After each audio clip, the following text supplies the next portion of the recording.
Breaking into regular programming, I'm Chris Shaw. And I'm Lisa Greenberg. We are getting a recovery update from Governor Ron DeSantis really any minute now in Charlotte County. That's where our Amy Wegman is live this morning. So let's send it on over to her.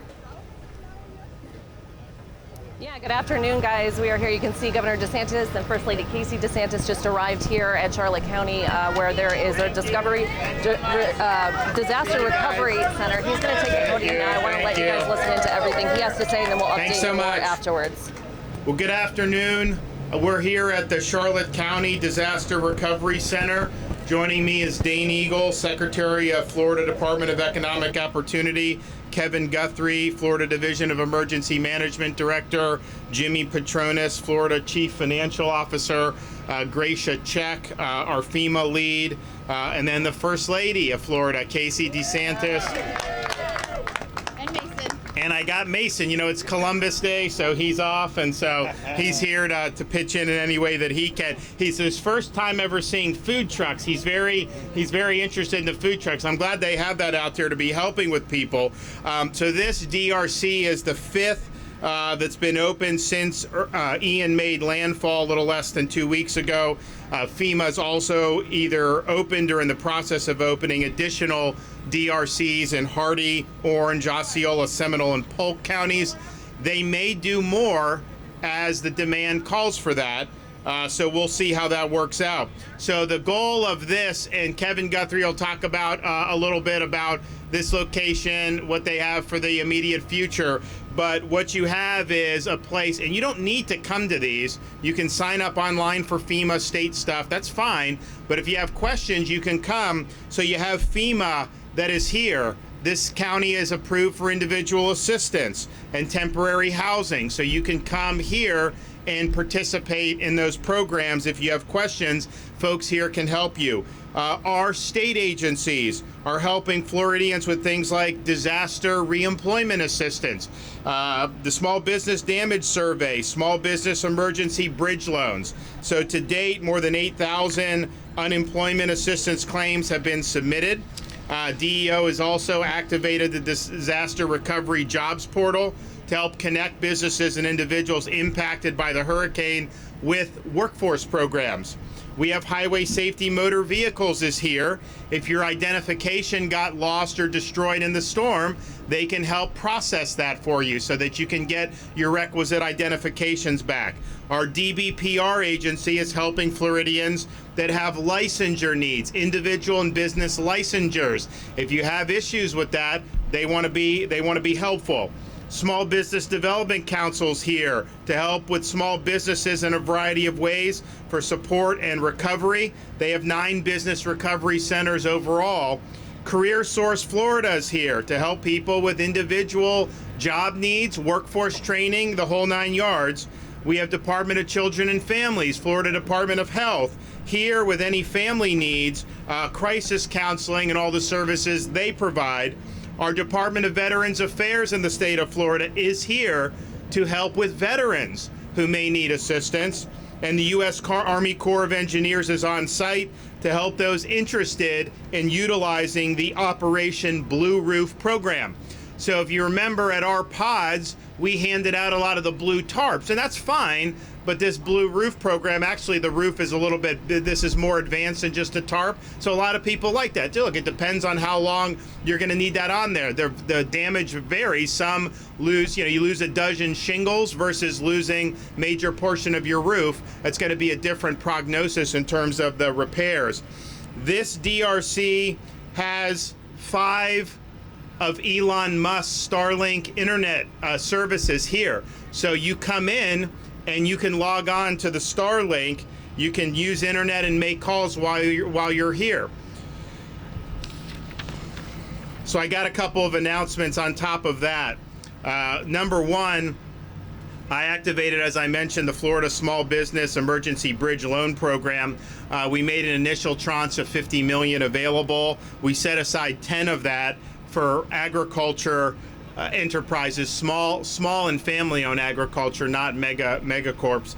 So we have that, who were impacted by Hurricane Ian, and this provides short-term zero-interest loans to the small businesses that were impacted. And as a result of the in-person assistance that Secretary Eagle and his team of DEO have provided, today we're already ready to award the first $2.5 million in loans to 55 small businesses, with awardees ranging from restaurant to auto body shops. 34 of the 55 awards come from Charlotte, Collier, DeSoto, Hardy Lee, and Sarasota counties. So there's going to be more to come on that. Obviously, you see there's damage. Many of you here in Charlotte have seen, although it's interesting, the newer buildings did pretty well. You know, you'll go see a McDonald's, new construction, you wouldn't know a storm, but the sign is totally blown out, you know, that was on the road. So it just depends on how strong it was, but the strong stuff seemed to do very, very well. I think that shows when you're building things up to the more modern codes, it did work. Nevertheless, we know there's a lot of business damage,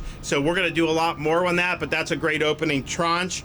The second thing that is good is Charlotte County. We went last week, we were at the EOC here in Charlotte County. We wanted to see what the outstanding needs were, and they were really focused on getting their schools reopened. And I think that's really, really important because you have a lot of families that have gone through, maybe their home's damaged, maybe they just didn't have significant damage, but they want to get back to normal. You have the kids really need to be in school. It's really important for them, it's important for the community. And so Charlotte submitted 5 requests to us for assistance, including chillers to provide air conditioning at one of the middle schools, prioritizing power restoration at one of the elementary schools, removing trees and debris from several schools, removing debris from bus stops, and new ceiling tiles to be replaced if some were damaged.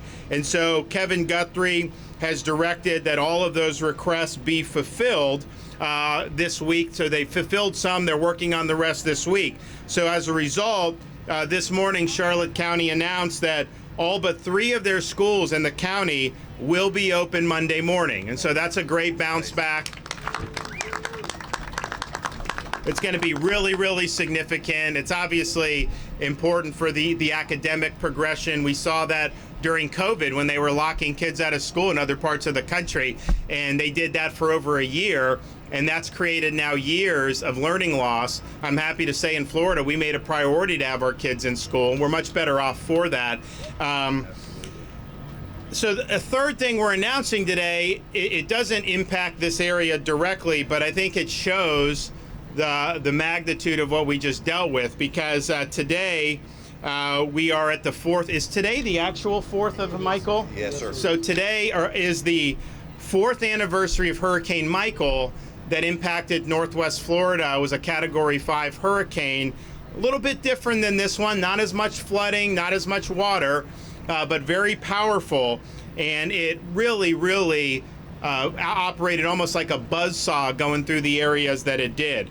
Well, today I can announce that as part of our long-term efforts to rebuild the community, and as a sign of that the commitment needs to be lasting, I'm announcing that we're awarding an additional $126 million to 24 communities across the Panhandle that are continuing to strengthen and rebuild after Hurricane Michael. And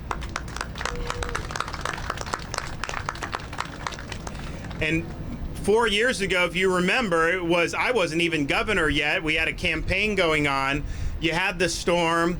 It was kind of a big story, for like a week maybe, and then kind of people outside the area left. And you're seeing that here as well. So I became governor January 2019, and I said, look, this is, we haven't forgotten you. We understand that there's a lot of current needs, but there's also just going to be a lot we need to do over not just days, weeks, months, but even years.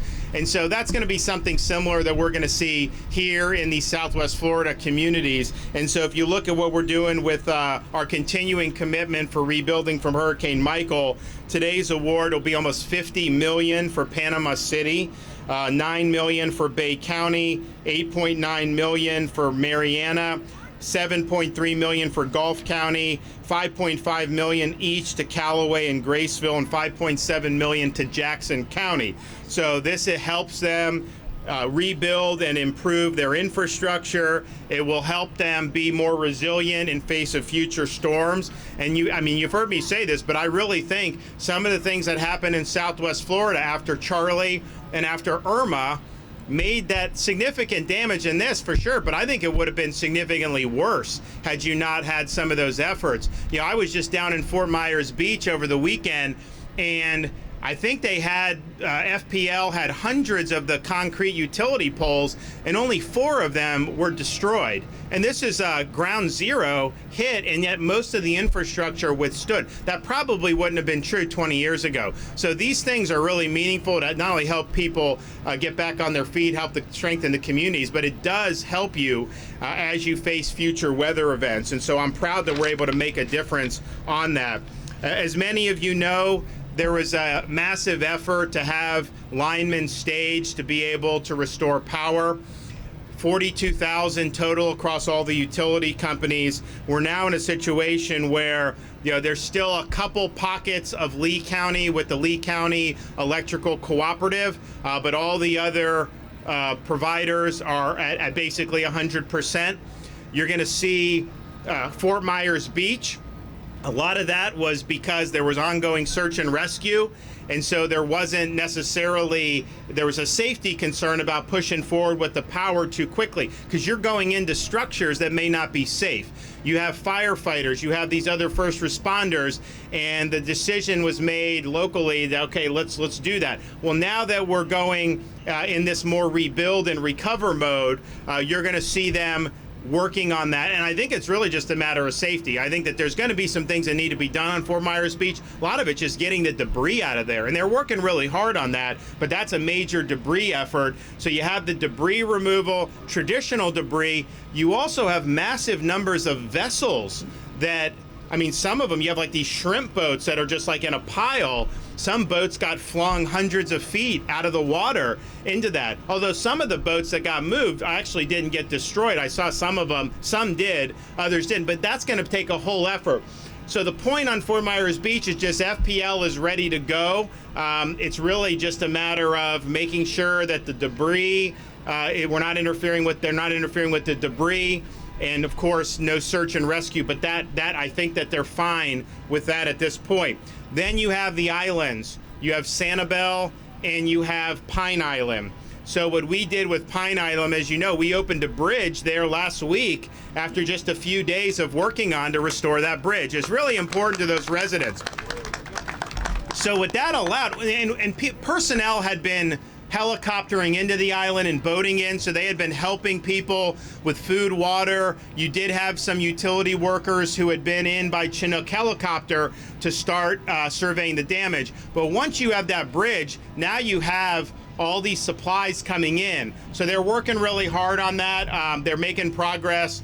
Sanibel, the causeway got taken out in a few different places. We have said Florida Department of Transportation has already executed a contract. They're working on restoring that. That will be done in relatively short order. They say sometime in October, but we don't want to wait until the causeway is done. So we have moved people in by both helicopter and by barge to send utility workers in there with equipment to start really picking up the pieces. And so they've been doing that now for a number of days.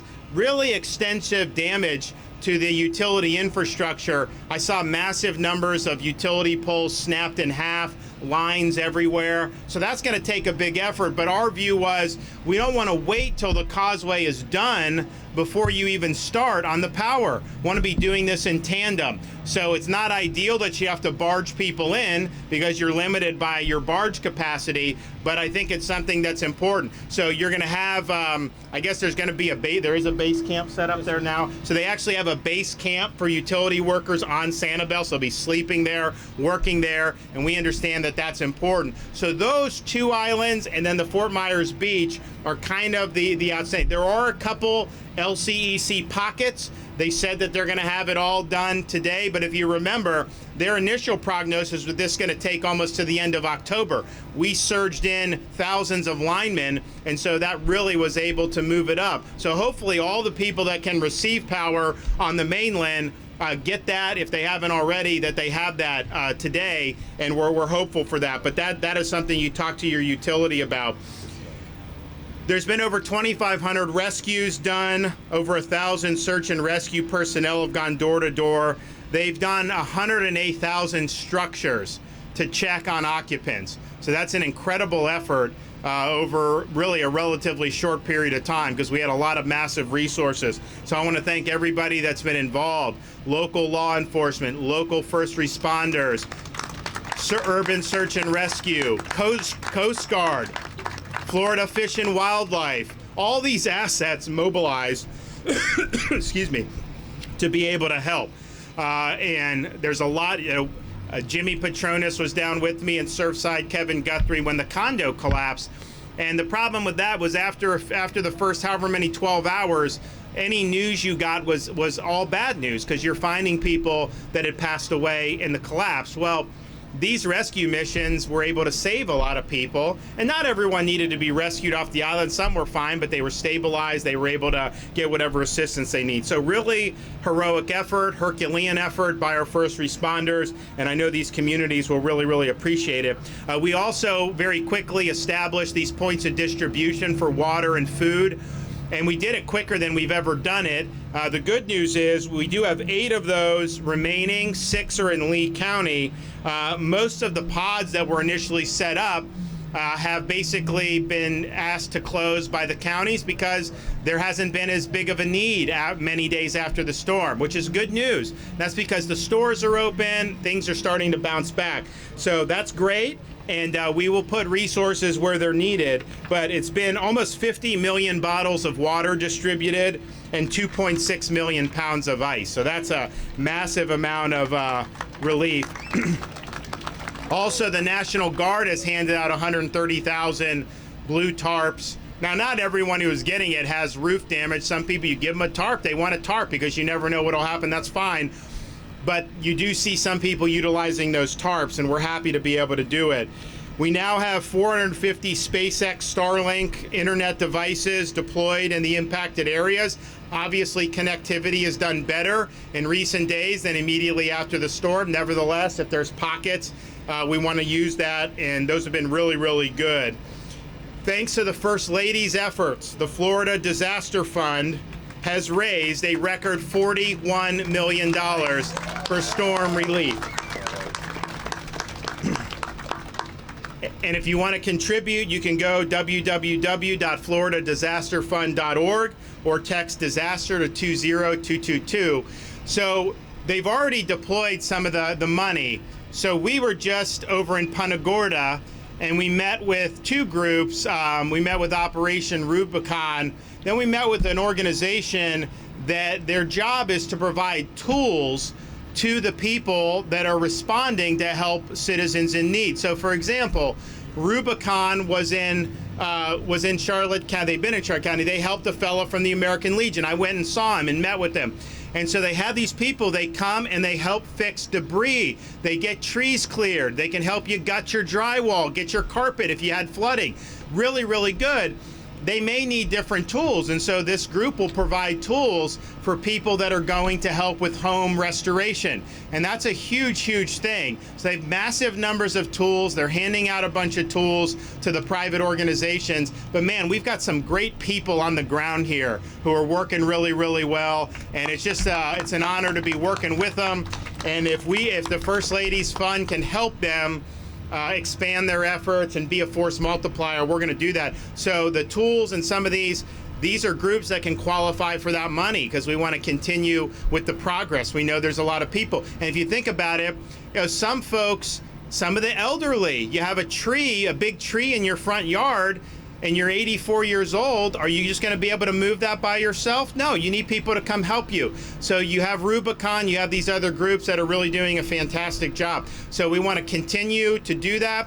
We're also going to be having more announcements about other ways that the fund is helping get people back on their feet after what's been almost now, we're going to be Wednesday, will be 2 weeks from the storm making landfall. It's been a it seems like almost yesterday in some respects, and then it's like these have been long hours for a lot of people. People that displaced has been really tough. All the first responders have been working around the clock. These groups, FEMA, state, everybody really working. So this has been a round-the-clock effort. But this fund, I think, is helping some really good groups. And these guys are battle-hardened. They've been to Hurricane Ida in Louisiana. They've been to these Kentucky floods. They go where the need is greatest, and they consistently do that. So we're proud to have them here. And I think to say more about what's going on with the disaster fund, I'm proud to recognize our First Lady. I'll just say of that $41 million that we've raised so far, the first $1 million out the door went to organizations like Tool Bank and Team Rubicon, who are in the ground helping folks. We also understand that this is going to be a long-term recovery for a lot of folks. And while FEMA is there, the state is there, we want to ensure that those funds are there to help people get back on their feet, because we've seen so many people who have had flooding in their homes that might not necessarily have had flood insurance. So we're reducing the red tape and the bureaucracy to ensure that we can raise as much funds as possible to get those to the folks, and also making sure that we're doing our due diligence and that there's no scamming. So we'll have the reduction of the red tape, but at the same time, we want to get it out as quickly as possible because we know that folks are really going to need that. On the other side, in addition to the funds, by the way, we've had more than 60,000 individual contributors across the country to the fund, which is great. We need to keep it up. So FloridaDisasterFund.org. If you can keep promoting that, we need to raise more funds. Another thing that we're doing, I was in Sarasota the other day, and I was at one of the disaster recovery sites, and I saw families in there meeting with all of the folks that they need, their private insurance, the state representatives from the Department of Economic Opportunity, FEMA, but I also saw a lot of kids. And as you saw a second ago, I have a 4-year-old running around, and sometimes their attention spans don't go very long. And so one thing that we're going to work on is a toy drive. And we're going to do this toy drive through our faith-based and nonprofit partners. All right, we're going to break away from that live news conference with Governor Ron DeSantis. He was speaking in Port Charlotte at an area that's a disaster recovery area. It's where there are a bunch of state agencies and national ones. FEMA is there as well. They're designed to help people no matter who they are. If they just need individual assistance, if they're a small business owner, all of that is right there. And there are a number of those in Southwest Florida right now. Something I do want to point out, and we saw this happening with the Leonard Street location in Cape Coral, a lot of those points of distribution where they're handing out food and water are starting to close down in parts of Southwest Florida because they're saying there's less of a demand right now. That's actually good news, that there's fewer people who are showing up in need of those items. So a lot of those are shutting down right now. Also want to point out something big and new that the governor did say. He did say that all schools in Charlotte County except for 3 are ready to open on Monday, so a week from today. Yeah, and that's a week earlier than we had heard last from the school district. They were hoping to open by the 24th. The governor says they've asked for some extra work to be done to some of the schools. They've gotten some extra help from the state, and they now believe they will be able to open on Monday. So big news there. All right, so we have a lot of news to get to, a lot of work to do here behind the scenes. We will be back with you live this afternoon at 4 for our continuous coverage of the recovery of Hurricane Ian. If anything breaks between now and then, you can find it on our website, also our social media channels. We will come to you live. Don't forget the Fox 4 app either. We're sending push alerts right up to the minute of when new developments are happening. Have a good day. We will see you later.